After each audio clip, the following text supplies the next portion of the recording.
So exactly what we predicted GBP USD to give us for the day, market did give us that bearish move.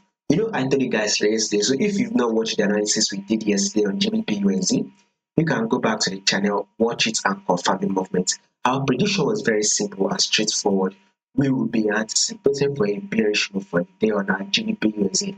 Our market did exactly what we predicted it to do. What we say market is going to do, that is what market did. So you can see that our 95% of our analysis is absolutely correct. So this is one of the reasons why you need to subscribe if you've not done that yet. Now let's start with this trend on our GBP. What can you say the trend is? Starting with the movement right here.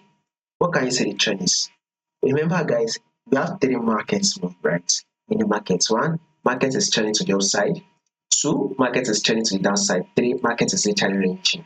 These are the three movements you're most likely going to find. But when you take a look at this GBP USD, you will see that market is literally ranging within this level right here. So market is ranging within these levels. So market was able to rally on to tap this resistance. Then once it got to the resistance, right, it's rejected from the resistance and dropped to tap our support level. Market eventually came to tap our support level, rejected from it and came back to tap our resistance. The market eventually rejected from the resistance and dropped to tap our support. Market eventually rejected from the support and came back to tap our resistance, thereby giving us a false breakout. No doubt there was a false breakout. Market eventually corrected itself and dropped to tap our support level. The market rejected from the support and came back to tap the resistance. Now market is currently rejected from the resistance and it is dropping.